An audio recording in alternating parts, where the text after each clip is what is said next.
டாஸ்மாக் கடைகளில் 20% அளவிற்கு மது விற்பனை சரிந்துள்ளதற்கு காரணம் என்ன என்று சேலம் மாவட்ட டாஸ்மாக் கடை மேற்பார்வையாளர்களிடம் முதுநிலை மண்டல மேலாளர் நர்மதா கேள்வி எழுப்பினார்.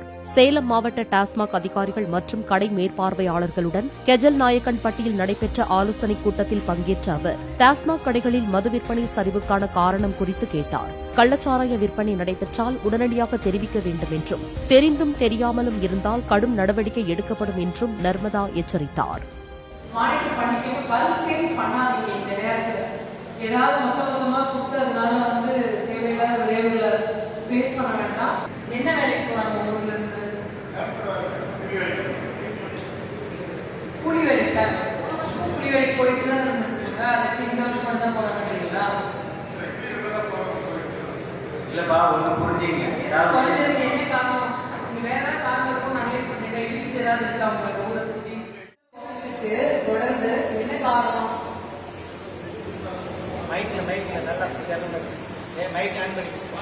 அதிக அளவு கேரளா பாலி பக்கம் தான் வேலைக்கு போயிட்டு வராங்க.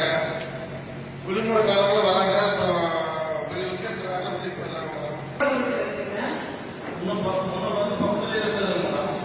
இப்போ அவங்க சிக்ஸ் பண்ணி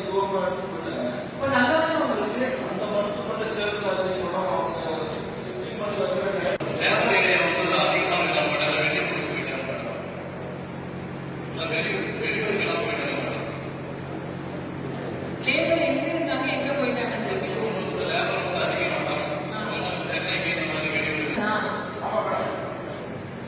என்ன வேலைக்கு போறாங்க ஊர்ல இருந்து?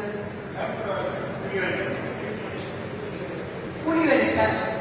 கூலி வேலைக்கு போயிட்டு தான் இருந்துருக்காங்க. அதுக்கு இந்த வருஷம் மட்டும் தான் போறாங்களா? இல்லப்பா, ஒன்று புரிஞ்சுங்க. குறைஞ்சது என்ன காரணம்? நெகட்டிவ் ஷாப்ஸ் சொல்லி ஒரு லிஸ்ட் எடுத்திருக்கோம். எதுக்காக எடுத்திருக்கோம்னா அந்த ஏரியால கூட வேலை பார்த்தா உங்களுக்கு தகவல் கிடைச்சா உடனடியா தகவல் கொடுக்க வேண்டியது உங்களோட கடமை.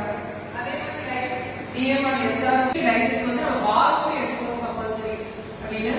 ஸோ எல்லா வாரத்துக்கும் இன்சிஸ்ட் பண்ண சொல்லியிருக்கோம். நீங்களும் ஜஸ்ட் மானிட்டர் பண்ணிக்கோங்க, பல்க் சேல்ஸ் பண்ணாதீங்க. இந்த நேரத்தில் ஏதாவது மொத்தமாக கொடுத்ததுனால தேவையில்லாத விளைவுகளை ஃபேஸ் பண்ண வேண்டாம்.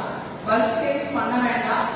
நான் எப்போதுமே நம்ம டிபார்ட்மெண்ட்ல ரிப்பீட்டடா சொல்ற ஒரு எக்ஸ்டென்ஷன் தான். கடை எத்தனை மணிக்கு திறக்கணும்? எத்தனை மணிக்கு திறப்பீங்க? எத்தனை மணிக்கு போடுவோம்?